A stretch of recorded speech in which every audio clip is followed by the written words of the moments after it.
Well, welcome. Bienvenidos, hermanos. Gracias. Hey, gracias. To Reformed Perspective, or in Spanish, La Perspectiva Reformada. That's right. Glad to have you, man. I have in studio with me Jonathan de la O, no de la A or de la B. No. Or de la C. The first time I heard you say that, I was laughing, and I had to turn away because you were talking to somebody. So I was trying not to laugh like really loud in front of them. But Jonathan de la O, man, just can you introduce yourself a little bit, what you do? Yeah. Why you're here? I'm here because you invited me.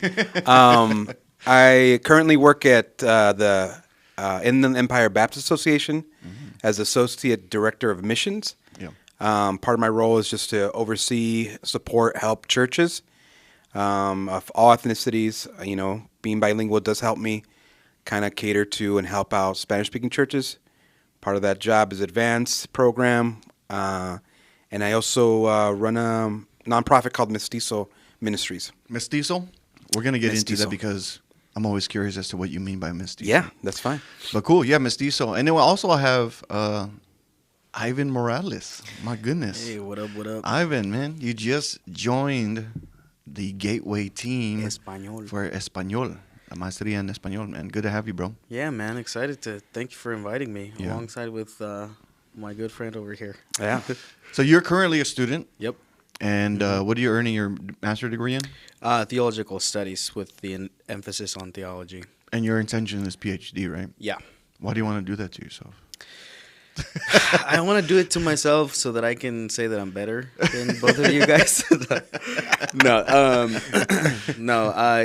I just have a heart for, learning, obviously, but also just for the Spanish-speaking church. Mm-hmm.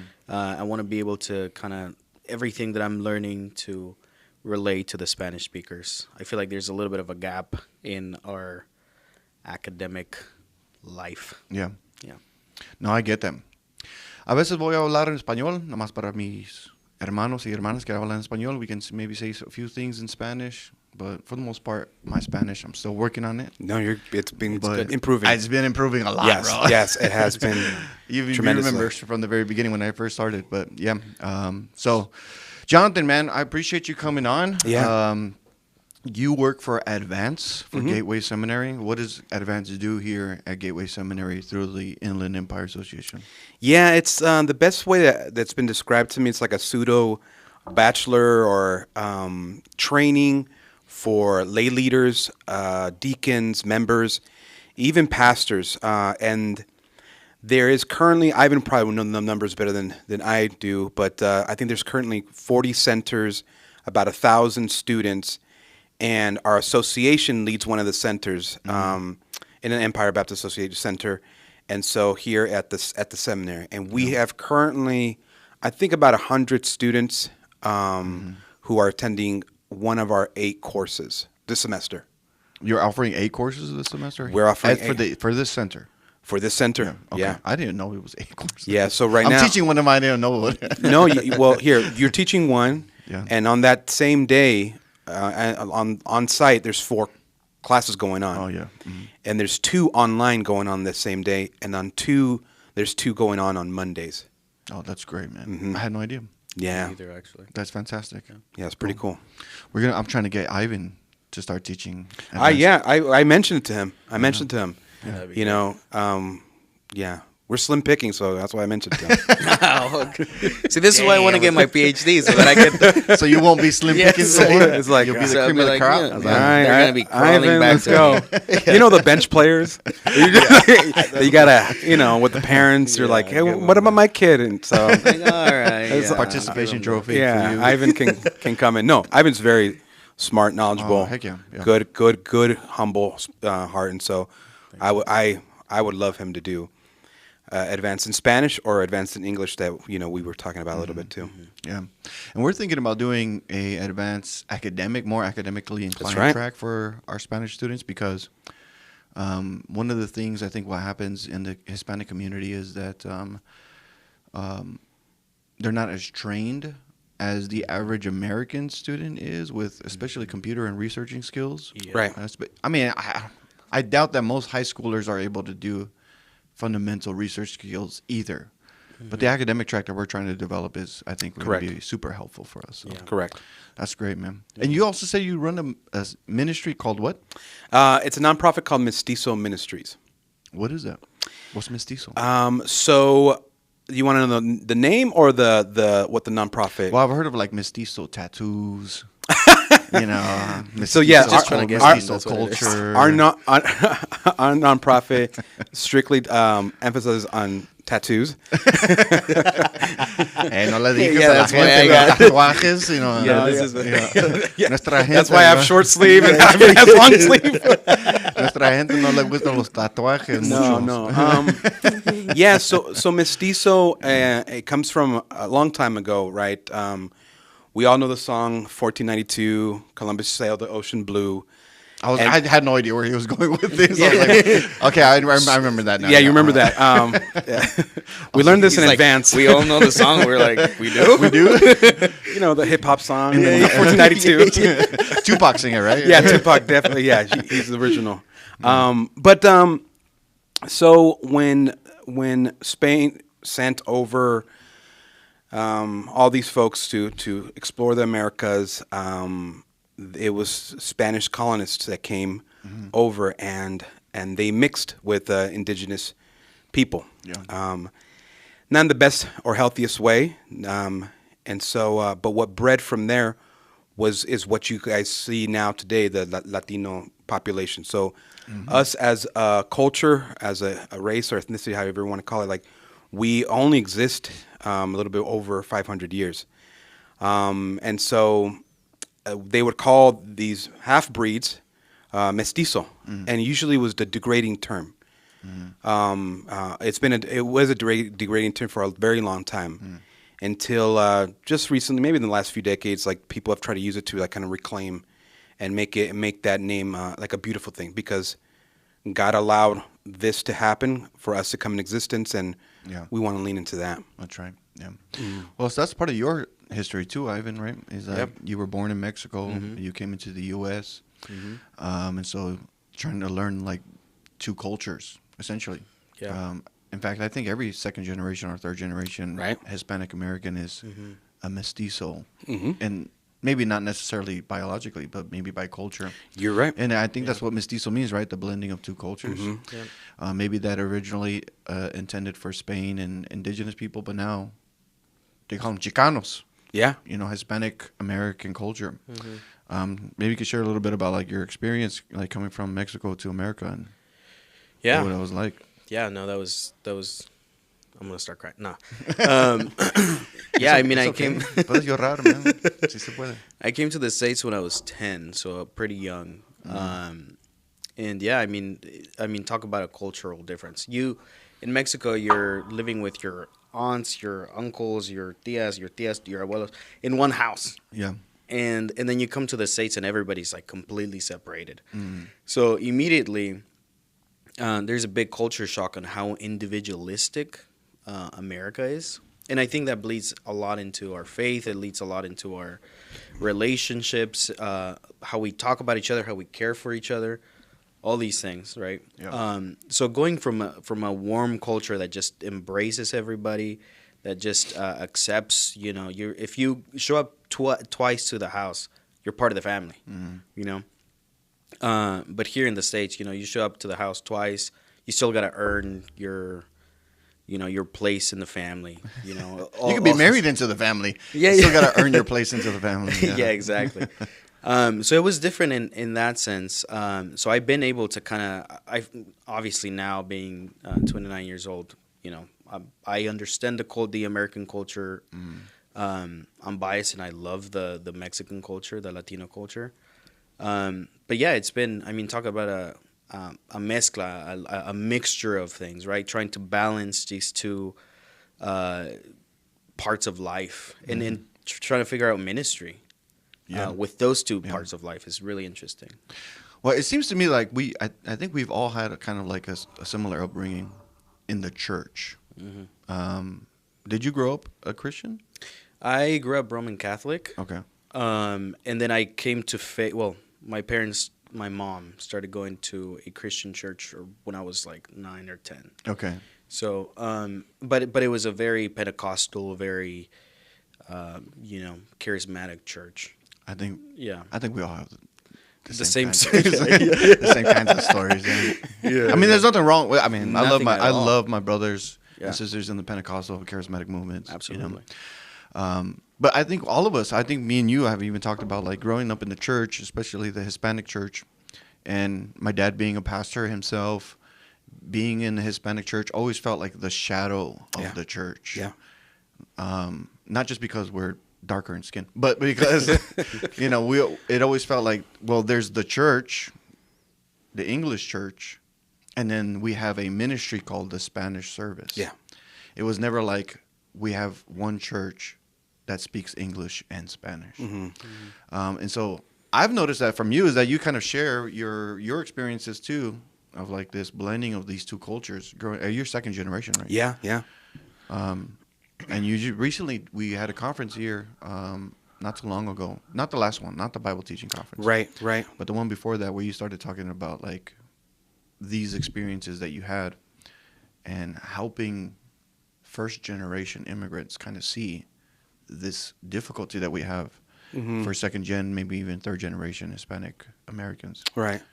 So what is it that, initially brought you to a place where you wanted to start talking about those things? Yeah, that's a great question. I appreciate you asking, Josiah, because it weighs to my heart a lot, because it deals with my, now I want to cry. It deals with the hardship of growing up. It's we as children and as adolescents, I think we go through traumatic, semi-traumatic experiences that shape the way we perceive ourselves, our life around us, people around us. And so for me, like I started kind of really struggling with this when I was younger. I had two. I share this with people often. I had two moments in my life that I was just like, oh, I'm not this or this. The first one was that I went from Pomona. I was born in Glendale, moved to P-Town, and then I went to Rancho Cucamonga, Alta Loma to be exact. And like it was predominantly American, predominantly white school. And before even testing me or even getting to know me, at that point, like I was like maybe a third grader. I started speaking more English than Spanish. I was losing my Spanish very quickly. And so I was more English dominant for sure.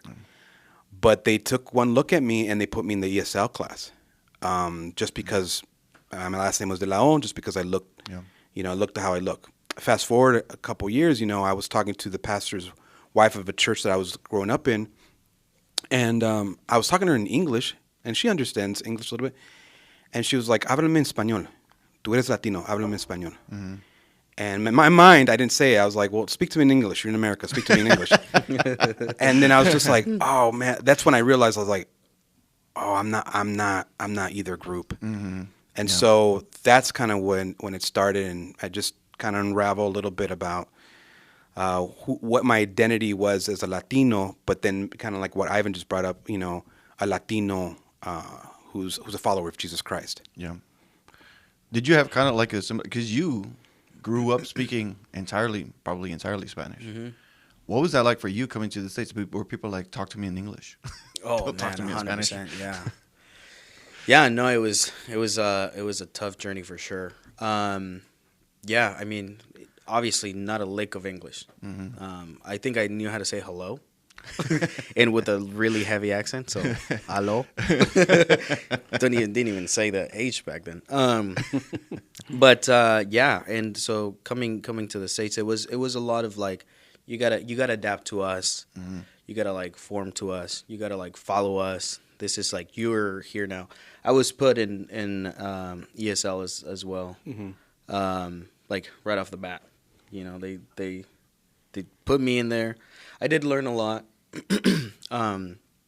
The teacher that was teaching us didn't speak any Spanish, so they just kind of gave me cards and like coins, and they would like tell me what it was. And or they would just exaggerate their motions.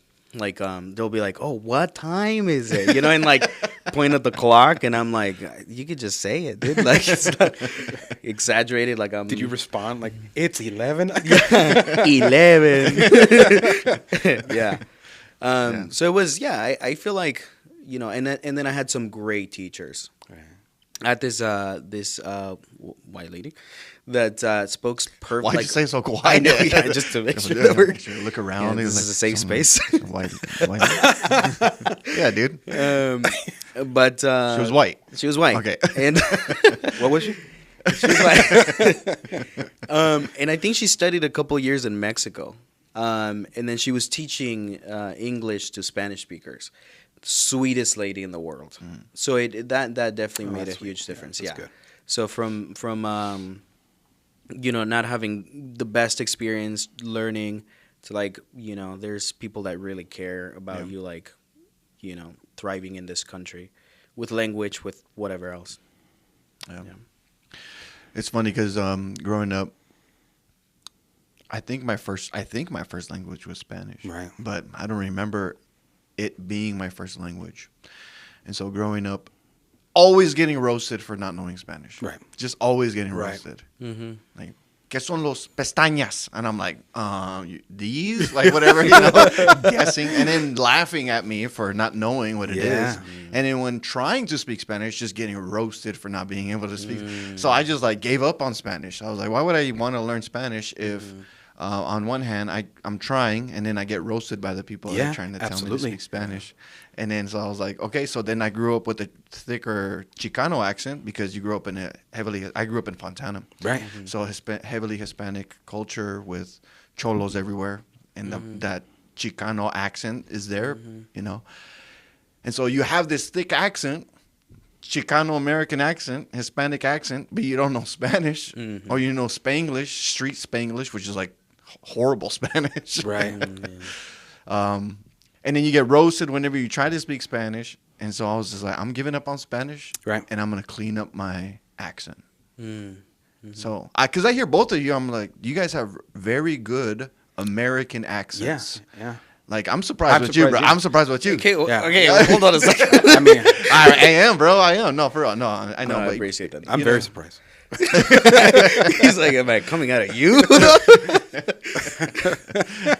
No, But- yeah. I actually, it's funny because I took a class. I was really interested in this white girl, and What was she? she's white. I know. I'm proud of it now. Huh? Come on. No, but I used to. So it was a drama class, and she was in the drama class, and I wanted to be like next to her, so I took the drama class with her. There was a kissing scene. And no, I'm getting somewhere, I promise. And the teacher taught me to lose my accent, to actually put a pencil in between my Stop teeth. it. Wow. Yeah, and then speak, obviously, with the pencil. And so I would do that every night. I would just like speak. You're like, I'm trying to get this it's white so- girl. Yeah, trying to get this white. And I was trying to get rid of my accent. That's why I see you walking around with a pencil in your mouth. Yeah. No, that's for other reasons. I still don't know where to put it. It's just Oh, man. You don't have pockets. no, it's just That's I didn't know Instagram. that. That's crazy. Yeah, That's yeah. that's fascinating. So I did Yeah. that for like a couple of years. And So what'd you read, like William Shakespeare and things like that, or No, I what would were you just- reading? Just honest- drama? I was yeah. Just a drama class? Just drama class. Honestly, I have no idea. I was just there for the girl. But that's wild. I never even heard of that kind of method of putting a pencil in your teeth. Yeah. What was the point of it? I don't know what the don't- point of that is. Like, Well, Spanish is very forward in our maybe that's my problem. like si hablo en español, it's very like in the tip of your tongue, And then like English, it's very in the back. And so what Oh. it teaches you to do is like Reframe. yeah, The front part. Yeah, and so you're learning to like use more of the back of your Yeah. That's wild. What I learned, and that's good. That's helpful because now I can say that to folks. But what I was told is that English is a lazier language, so there's not a lot of movement of the lips. Like when in Spanish, you tienes que decir, pronunciar, like it's a lot Dude, of it's a lot of moving. I feel it. When I speak, my jaw Your starts jaws, hurting. yeah. I'm like, what the heck is happening here? Yeah. I know how to talk. yeah. You just worked Yeah. out your jaw. Yeah, it's different. That's why you're all buff right now. Like, Nah, it's just a beard, bro. I'm hiding all the fat underneath. Yeah. That's what we do. It's different muscles that we're using when we speak the language. That's so Crazy. strange. And then I always feel like I'm still shy about it, so I tense because I'm still like, there's still part of me in my brain. I don't know what it is, but part of my brain still says you suck at this, so don't try to do so well. And then so I tense, and then it hurts more, which is weird. I don't know what that is, but God's working on me. So. no, but It's good. Yeah. I think, because he was born in Mexico and, spent the first 10 years out there, I could relate to your story, so much in that. Like, you're not the only one. Like, I still get tense too. I still get nervous when I have to speak in Spanish. That's so great. And it's Thank the you. same for me, but in English. I'm so Seriously? Yeah. Your English is That's phenomenal, very true. man. I was gonna say, yeah. You speak better than me in English. Facts. But you sound whiter. Yeah, you pronounce that word better. With an emphasis? Yeah, with the emphasis, you say the W, White. the H. White. No, That's but, from that pencil in his mouth. I know, man. Yeah. Jeez, did you upgrade to a pen? Eventually, man. A marker. I'm working myself up to a marker right Expo. So the Mestizo culture or the Mestizo ministry that you have, what is it emphasizing? What is it focusing on? Yeah, it's funny because we try to live up to the name. It's a mix. It's a mix of meeting needs and providing resources. So right now, it's fitting that Ivan's here because right now we're working on this Mestizo conference, which was birthed out of the conference that you were there. Okay, cool. When you were talking about Selena. Yeah. When we're talking about Selena. And He so preached from Selena. yes. His text was Selena. I'm going to use it again. Actually, Go ahead. Como la sorry. flor. is that apocrypha? And so Pseudo-canonical. pseudo, not extra canonical, pseudo canonical. So like I've done that at our church back in Chicago. Every like the Hispanic Heritage Month, I would bring more Latin-based themes that I would kind of see pop out from Scripture. And so I was like, oh, let me see if I could try it out here to our first gens and see how they feel. And I got an overwhelmingly good response from first gens, and it was a great response from the second gens because they're like that was me. And so I told Ivan, I was like, hey man, like let's see if we can do a conference in English for our bilingual, bicultural, adults, young adults, and so in my mind it's like 50, guys who've been here, third generation. The Church of Chicago, I had fifth generation Latino kids. Wow. That's amazing. And so so it could be for anyone, and kind of have them find themselves as bicultural, bilingual in the Scripture. So we currently we're working on this conference. It's for March 28th. It's called Mestizo Conference, and we'll be talking about themes that we're seeing in our Hispanic communities revealed in Scripture. Where are you going to have this conference at? It's going to be in Jurupa Valley at Iglesia Cristiana Bautista Nueva Esperanza. It's the home church I'm at. Are you going to do Spanish and English? No, Or just both? English. Just English, okay. Just English. Thanks for the invite, man. No, I actually. Yeah, you're, I'm just kidding. I'm just no. kidding. I was just... No, seriously though. Que no. Make my face orange again.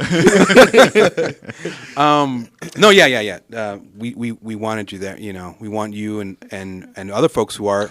I'm happy to be there. I was just kidding. No, I know. I take that back. I retract it. No, No. you're fine. We were talking about it for a while. Actually, this is your invitation.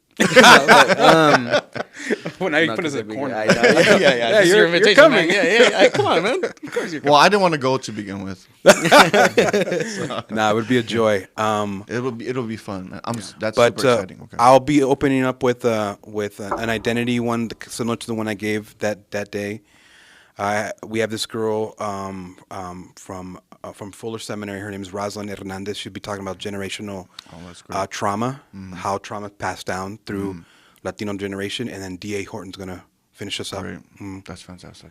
Yes, and then we're going to have a Latin fusion band that's going to be playing English worship songs with Latin arrangement. That's so cool.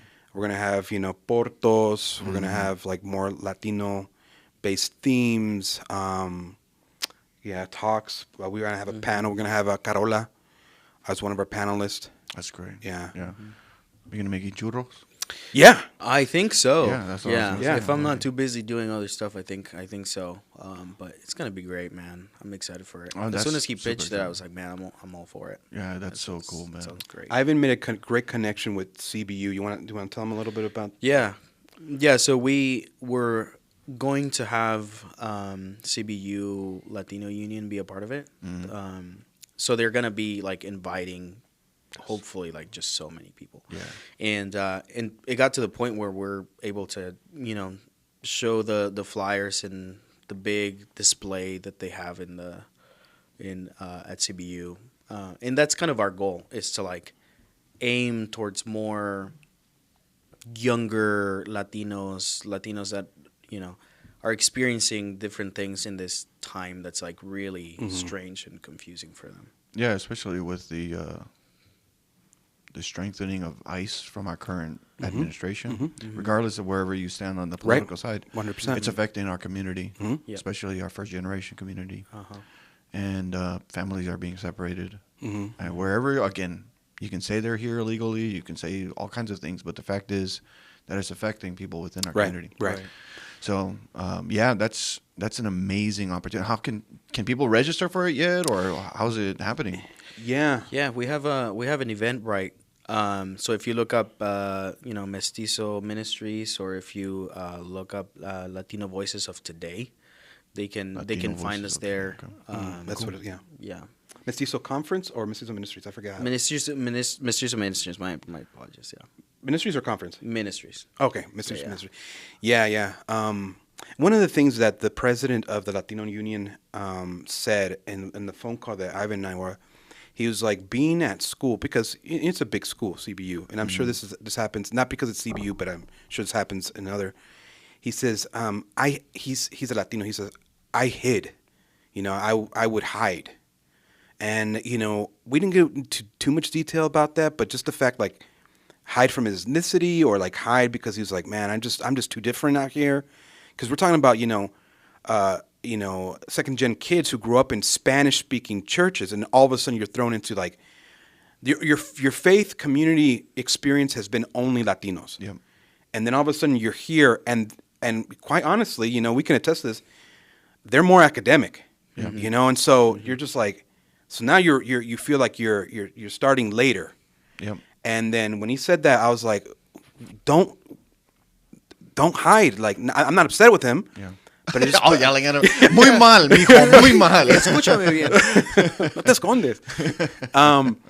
No, but just I was like, man, that's one out of how many people that feel that as believers. Yeah. And like what you were saying, about like the ICE raids and it coming up or rising and stuff like that. Like, and I think you said it very, very nicely, Josiah. Like, it's politically correct. Yes, it's we wanted to make an opportunity to not just like raise our hands and voices and like in anger, but like respond biblically. How do we respond biblically during these situations with trauma? I think DA might touch on like how to live as a foreigner in a foreign land. Yeah.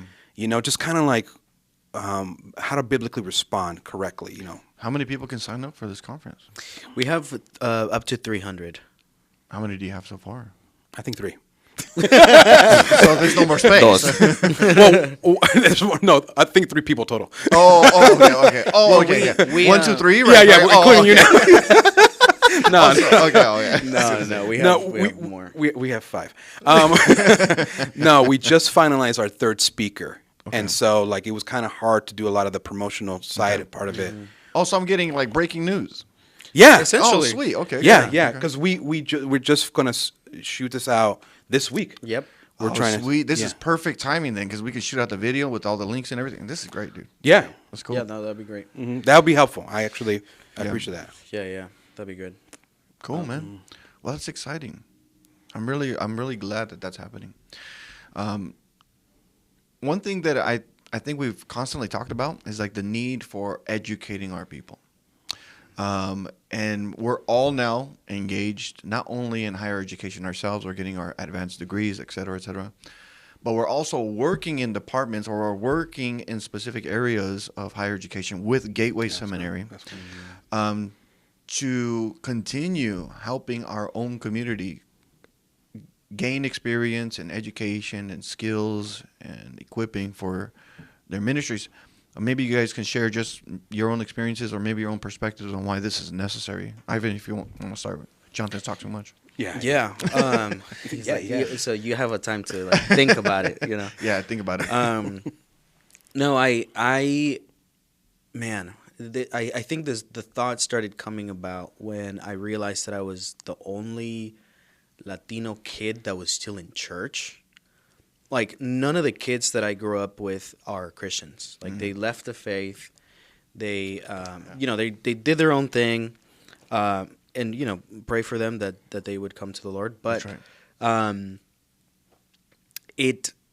I'd be lying if I didn't say this, but, like, it had to do with the church. It had to do with how you're educating the church, how you're running the church, how you equip the pastors, equip the leaders, equip the people, because essentially, like, you're raising up the next generation of believers. You have to do it well, and because you usually Latino pastors will kind of have this thought of like, oh, el Señor me está llamando. I have a calling in my life. Let me step into it, and then they just open their Bible and they go like, okay, let me just teach out of this, and then they teach it. And it has nothing to do. There's no application. There's no nothing. There's no training behind our pastors. And that was my experience. Is that that's exactly what happened. And if they did have some kind of training, it wasn't deep. It wasn't. You're not teaching them how to read the scriptures. You're focusing on a lot of emotion, and so you're building your church on. I just got paid. That's embarrassing. You heard that? That's embarrassing. You just got ching. Ofrendas. I got paid. There it is. I lost my chain of thought here. You're training. Going deep. You're going deeper into understanding. Yeah, you're teaching. You're hoping that your church is going to survive out of feeling, and out of like emotion. Because we're emotional people. Yeah. And without, I feel like, the education, you're just surviving on the emotion. And so as soon as the emotion goes away, so does their faith. And that's exactly what happens over and over and over again in the Latino churches. I feel like it's just a lot of emotion. There's not a lot of education. You're not preparing your people. You're not teaching your people. Those people that you're not teaching aren't teaching other people because they're not being taught. So what happens is it just dissolves with this older generation of believers that, like, praise God for them, but I have a heart for actually the younger generation to be educated, to be taught, so that those people can teach other people, and those people can teach other people, and so on and so forth. At the same time, also equipping the older generation, of course. No, this is very. I talked to Taylor. You guys know Taylor. Treadway. I talked to Taylor about this. That what happens is sometimes pastors get trained by other pastors, right? And the training that they get is just like, look at what I do, mimic how I preach, say the things that I say, tell the same jokes. That's why you have pastor jokes, that are recycled through every generation. Right. Y no es mala decir que nuestra gente son trabajadores. They're hardworking people. Right. Y ellos traen esa mentalidad de trabajar duro y darle fuerzas al ministerio. Y entrarle al ministerio con todo eso esfuerzo y todo eso trabajo. They're hard workers. They want to do it. And so they pour in time and energy and sacrifice. But they don't take the time to sharpen their skill sets. Right. They don't take the time to heighten their leadership. It's all experience-based and hard work based. Because that's the mentality that they came in with when they came to the U.S. I don't need to go to school. I just need to work hard. My kids can go to school. That's a great point. But if they go to school, it's not for ministry.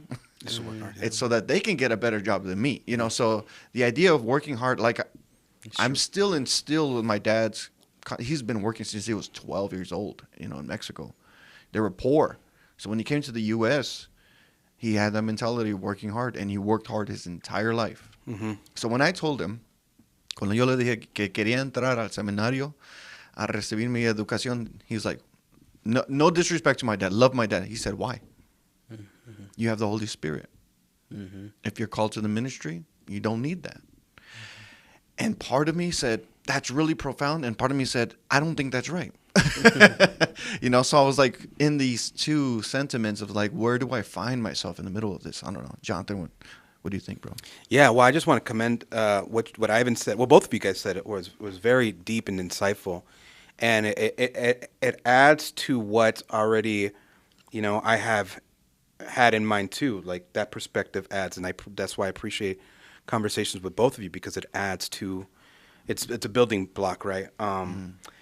Yeah, so same experience, right? You know, when I went to Azusa Pacific University, it's just like, you know, why wasn't I taught this, you know, in church, those kinds of feelings.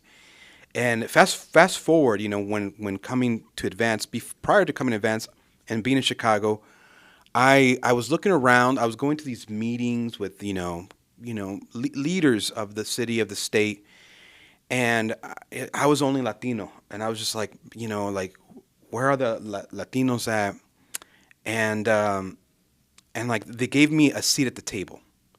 They gave me a seat at the table. And more often than not, unfortunately, one of the questions that I'm asked is like, oh, so where did you go to school?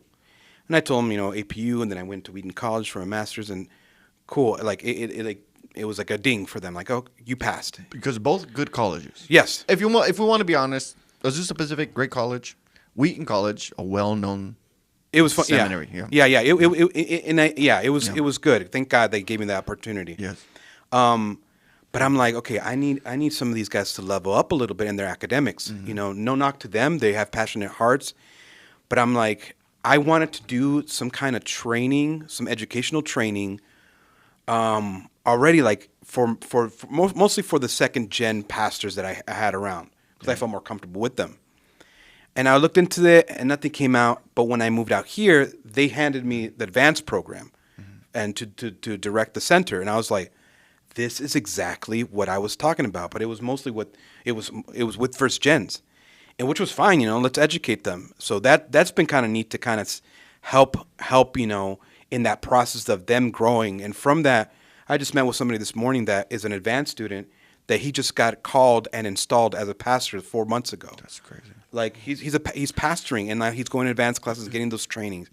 And then we just started the English track, you know, that I was telling you guys, because in my mind I was like, all right, I need some more second and third gen Hispanic, you know, leaders that can afford CBU or can't go to Biola or APU, that just can be trained well, you know, and be the future leaders of Spanish congregations, bilingual congregations, English congregations, multicultural congregations.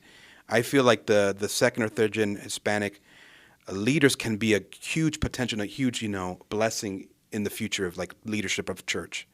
Because now, like if you even look at us, right, we're able to dip in multiple cultures, not only just American or white, Who's at the door? or Hispanic.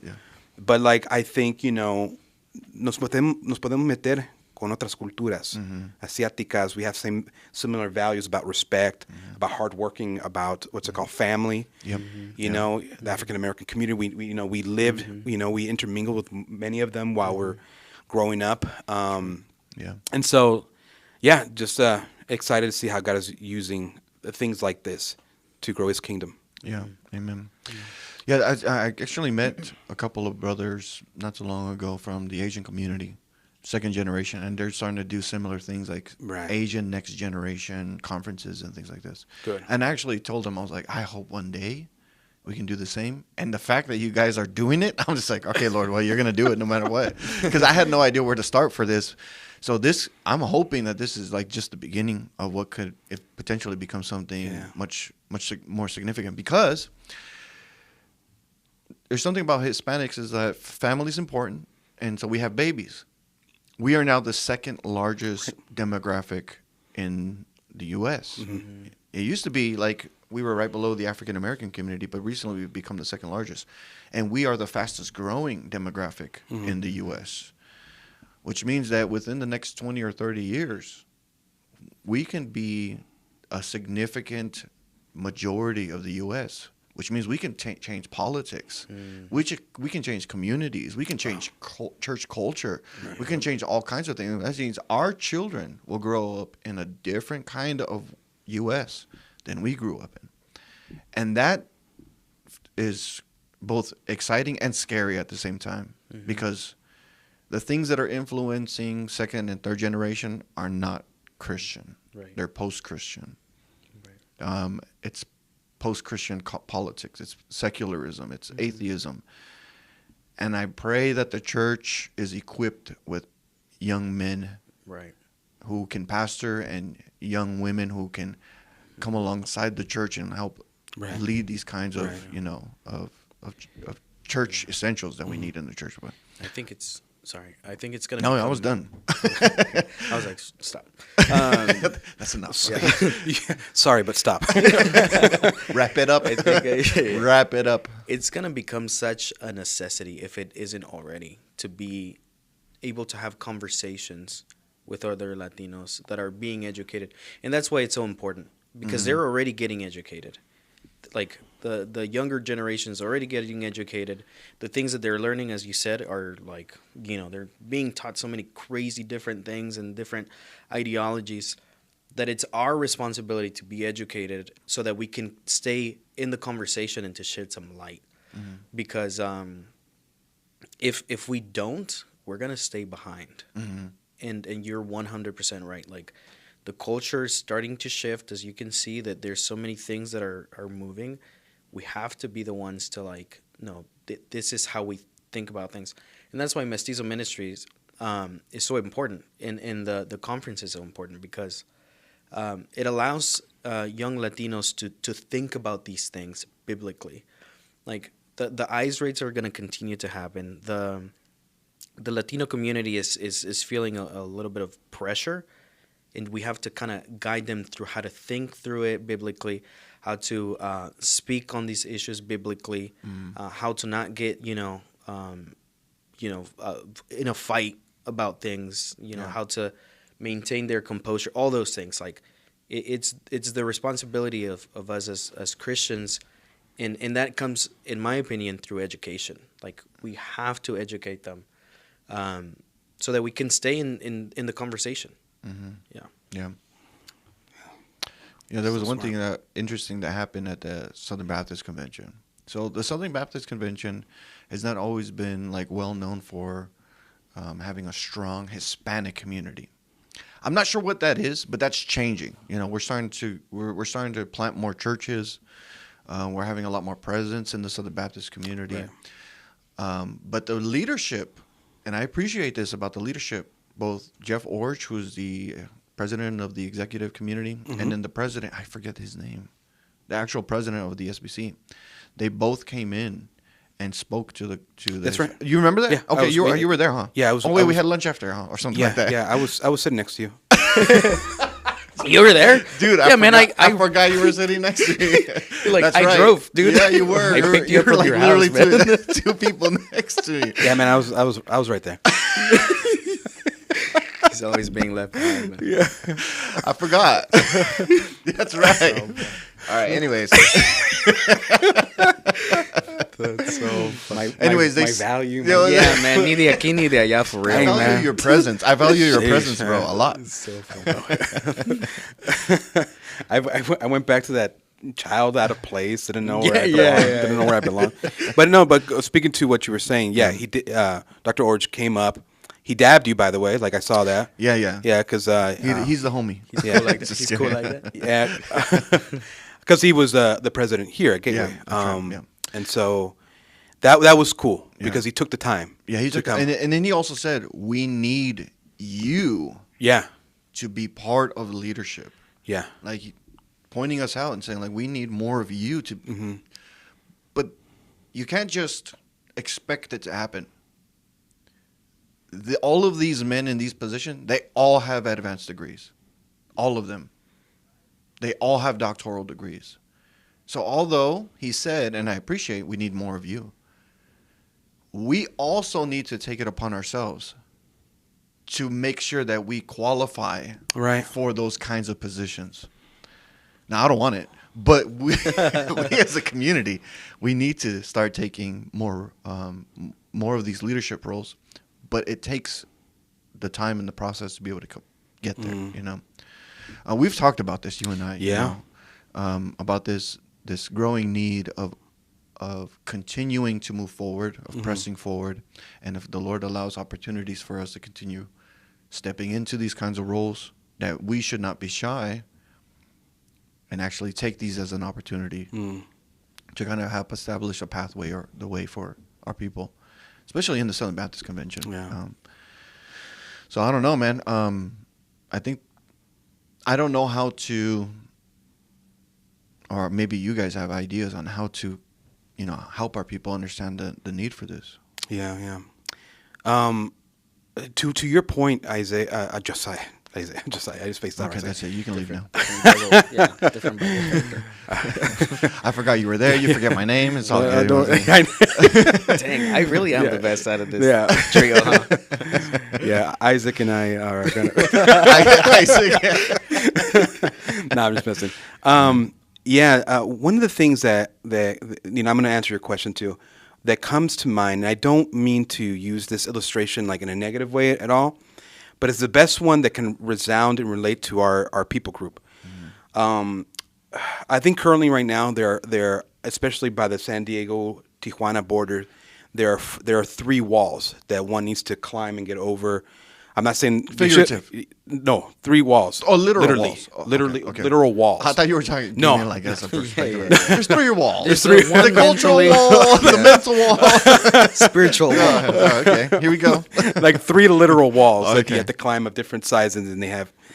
And I've heard stories, right, of people, especially with the caravans a few years back, with the Venezolanos coming. Some of them, you know, se entregaron, right, and they were able to go through this process, but others had to, unfortunately, jump this huge wall. And you know what, like, although, you know, our experience of Spanish-speaking churches, we can see it at different, you know, we've mentioned different things about it, but like, we still stand on the shoulders of them, of the la diaconisa, el diácono, el maestro de escuela dominical, you know, these, you know, humble people that, you know, worked really hard jobs, and they were formative in our faith. You know, I think we learned how to work hard in our ministries, to, you know, be humble, you know, about how we go through things. And so I visualize it as like they were the ones, because there's a group that gets to the wall first and they have to hoist someone up.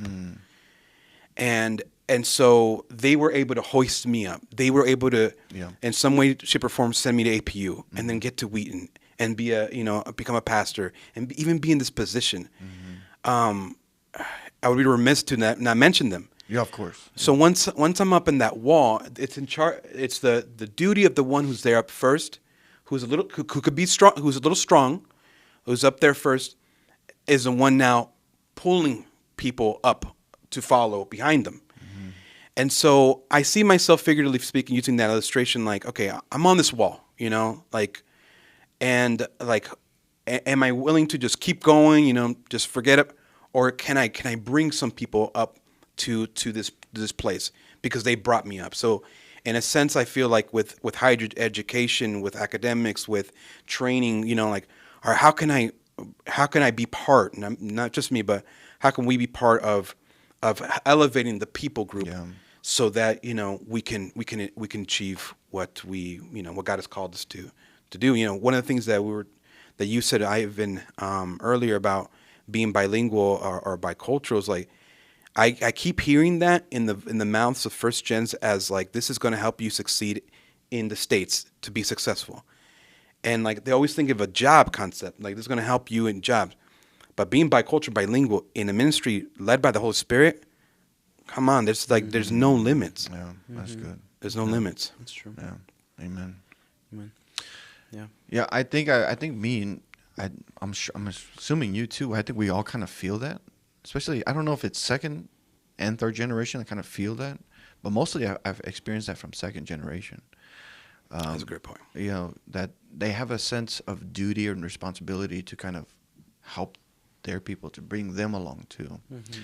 And if they don't, then they get called white or over American, or they get called, I don't know, you know, traitors of the faith or traitors of the people or traitors of our culture, because it almost sends, I don't know if this is me personally, but there seems to be a necessity of responsibility upon us, because we are standing on the shoulders of these men who have worked tired. Like I think of my dad.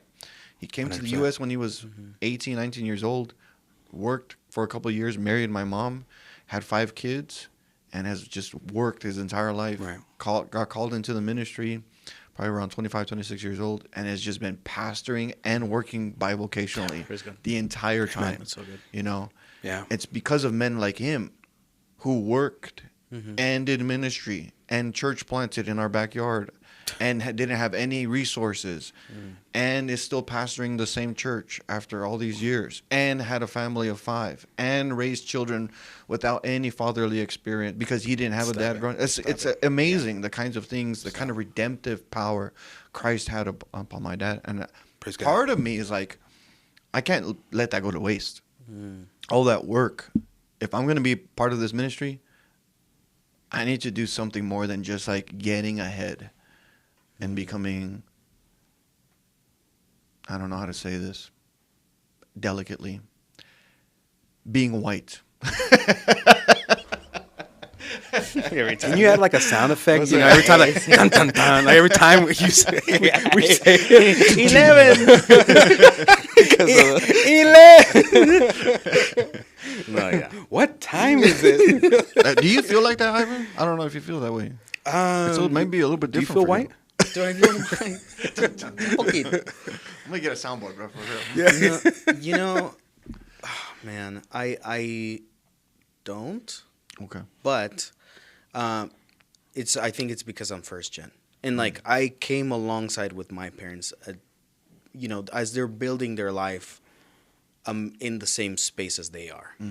So that's a great point. Yeah, they've built, you know, their life, and I think at the same time I was also kind of working towards that. So I have nothing to look back to. Except my family in Mexico. And then obviously with my parents here and struggling and doing this, there's a responsibility to help them.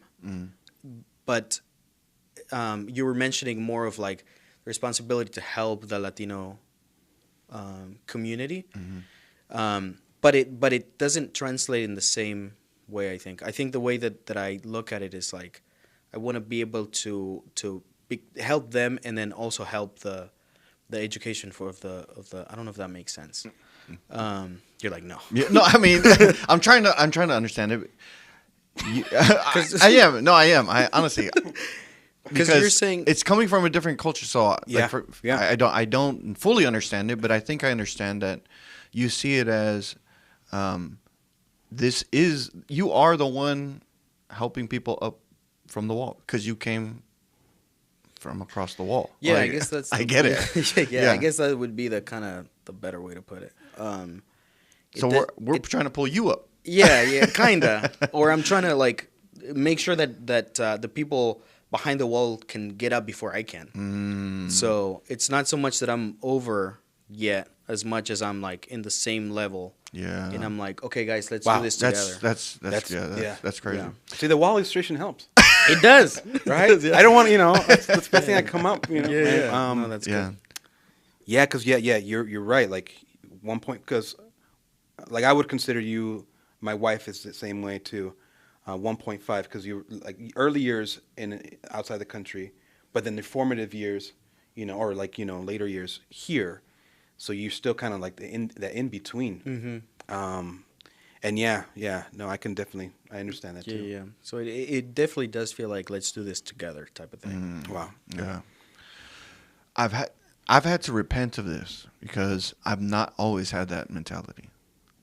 There was part of me that said, well, I didn't see the Hispanic community as something that needed ministry help because they already have ministry help.